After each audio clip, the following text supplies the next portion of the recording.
Кылмыш жаза процесси учурунда мүмкүнчүлүгү чектелген жарандар бир топ кыйынчылыктарга туш келет. Бул тууралуу бүгүн Дастан Бекешев укук тартиби, кылмыштуулук менен күрөшүү жана коррупцияга каршы аракеттенүү боюнча комитет жыйынында билдирип, көзү азиз жарандардын көйгөйүн көтөрүп чыкты. Бекешевдин билдиришинче, кандайдыр бир соттук кароолорду көзү азиздер үчүн атайы ассистент даярдап берүү керек.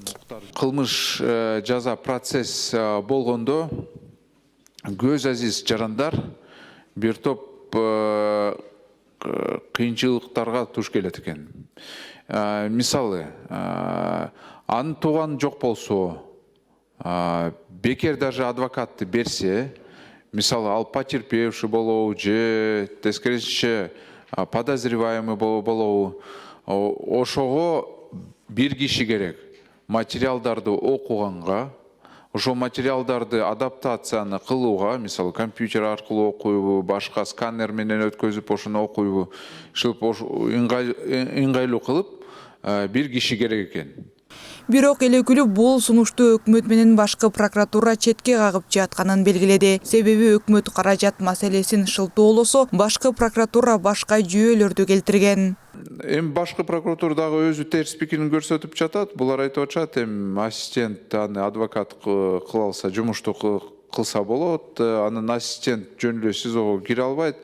Жок, биз айтып атабыз, ассистент мели СИЗОго кирбесин, ал проблем жок андан. Ал хотя бы ошол жаза, кылмыш жаза материалдарды хотя бы толук эле окуп, же аудио катары, же керек болсо ар кандай методдорду ишип таанышканга, материалдар менен таанышканга ушул шарттарды курсун деп, ушундай түзсүн деп, ушундай сунуштап атабыз да. Так бул жерде андай жок, СИЗОго кирет, любой учурунда жок. Аны только туугандар, жакын туугандар кире алат, адвокат кире алат. Туугандар уруксатты алып киришет да. Өз кезегинде башкы прокурордун орун басары Үмүткан Конкубаева депутат Дастан Бекешевдин ассистент боюнча көтөргөн маселесине токтолуп, тергөөлөрдө же соттук кароолордо буга чейин мүмкүнчүлүгү чектелген жарандардын укуктары бузулбаганын билдирди. Биздин каршы болгон себебибиздин бири, бул жерде айтылып атат, ассистент адвокат боло алат. Ассистент бир эле кезекте адвокат да боло албайт, адвокаттын кызматын кыла албайт да. Себеби бизде адвокат болуш үчүн анын юридикалык билими болуш керек, атайын лицензиясы болуш керек. Экинчиден, биз жана айттык, эгерде көзү көрбөгөн, көзү азиз адамдарга ассистент керек болсо, анда мүмкүнчүлүгү чектелген, бизде коомдо кулагы укпаган, сүйлөбөгөн адамдар. Демек, анда бул адамдарга да ассистент керек да. Бирөөнүн баягы бирөөсүнүкүн эле коргойбуз десек, экинчи адамдар, экинчи кулагы укпаган, сүйлөбөгөндөр дагы бизе соттук териштирүүдө тергөөдө айтат да, бизге дагы ассистент бериле дейт да. Ошол себептен биз айтып атабыз да, андай каралса, тең каралыш керек. Мындан тышкары эл өкүлү Динара Ашимова кесиптешинин сунушун кубаттап, бирок ошол эле учурда соттук кароолордо ассистенттерди бир гана көзү азиздер үчүн эмес, мүмкүнчүлүгү чектелген бардык адамдарга даярдоо сунушун берди. Тактап айтканда, угуусу начар же сүйлөй албаган, ар кандай ооруга чалдыккан жарандар болушу мүмкүн экенин кошумчалады.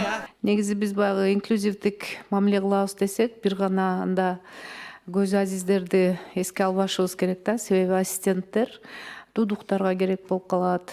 Дагы бир оорулар бар. Ушундай ассистент керек болгон учурлар болот да. Анда эмесе ушул бир гана Дастан Далбаевич айтып аткан көзү азиздерди гана жазбастан, керектүү учурларды кошуп кетпейлүү. Мен өзүмүн дагы ушул жазуу түрүндө сунуштарымды берейин. Депутат Зүйүнбек Өмүрзаков да демилгечилер сунуштаган мыйзам долбоорун колдоорун билдирип, жана арзыбаган финансылык чыгымдар үчүн четке какпоону өтүндү. Мен эмне себептен бул өкмөт бул мыйзамсыз деп өзүнүн корутундусун берип жатат. Сиз абдан туура айттыңыз, саналуу эле адамдар, көз азиз адамдар. Биз көз азиздерге жардам беришибиз керек. Бул мамлекет, мамлекет бардык жарандарды колдош керек. Алла Таала жараткан, булар ушуна көз азиз болуп калган. Анан биз арзыбаган кичинекей бул финансылык чыгымдарды ушу биз эсептебешибиз керек да, бул жерде, урматтуу депутаттар. Белгилей кетсек, депутат Дастан Бекешев Кыргыз Республикасынын айрым мыйзам актыларына, кылмыш жаза процессуалдык кодексине кылмыштарды жасоо жагынан шек туудурган жана айыпталып кармалган адамдарды камакта кармоонун тартиби жана шарттары жөнүндө Кыргыз Республикасынын мыйзамына өзгөртүүлөрдү киргизүү тууралуу мыйзам долбоорун сунуштаган. Ошондой эле ал абактагы жарандарга китеп киргизүү боюнча дагы маселени сунуштоодо. Айтурган Жапаркулова, Жылдыз Кадырбаева, Ньюс ТВ.